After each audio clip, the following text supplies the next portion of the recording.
بسم اللہ الرحمن الرحیم۔ ایک سید زادی کا واقعہ۔ ایک سید زادی اور ایک مجوسی۔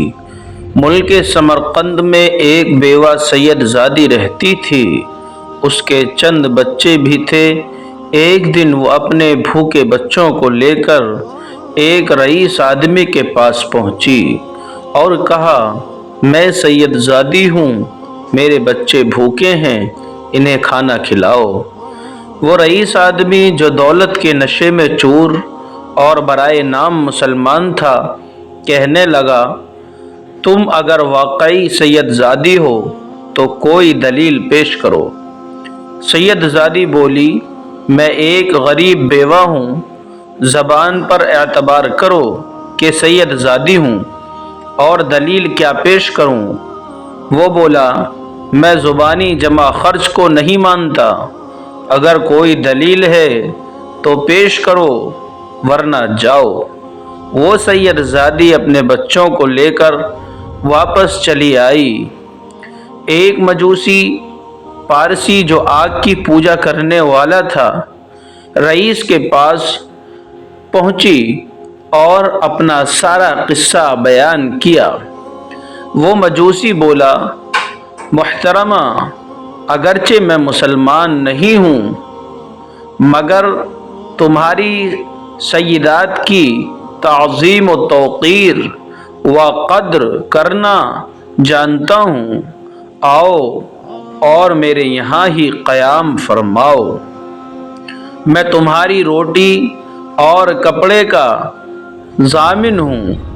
یہ کہا اور اسے اپنے یہاں ٹھہرا کر اسے اور اس کے بچوں کو کھانا کھلایا، اور اس کی بڑی خدمت اس نے کی۔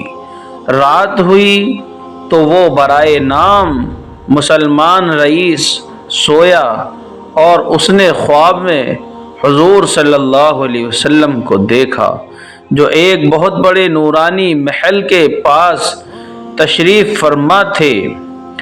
اس رئیس آدمی نے پوچھا، یا رسول اللہ صلی اللہ علیہ وسلم، یہ نورانی محل کس کے لیے ہے؟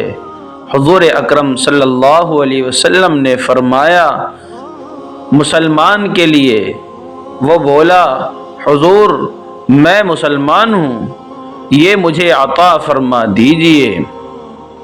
حضور اکرم صلی اللہ علیہ وسلم نے فرمایا، اگر تو مسلمان ہے تو اپنے اسلام کی کوئی دلیل پیش کر۔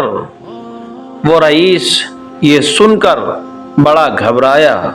حضور صلی اللہ علیہ وسلم نے پھر اس سے فرمایا، میری بیٹی تمہارے پاس تو آئی تو اسے سیدات کی دلیل طلب کرے، اور خود بغیر دلیل پیش کیے اس محل میں چلا جائے، ناممکن۔ یہ سن کر اس کی آنکھیں کھل گئیں اور بڑا رویا۔ پھر اس سید زادی کی تلاش میں نکلا تو اسے پتہ چلا کہ فلاں مجوسی کے گھر قیام پذیر ہے۔ چنانچہ اس مجوسی کے پاس اور پہنچا اور جا کر کہا، 1000 روپیے لے لو اور وہ سید زادی میرے سپرد کر دو۔ مجوسی بولا، کیا میں وہ نورانی محل 1000 روپے میں بیچ دوں؟ ناممکن ہے۔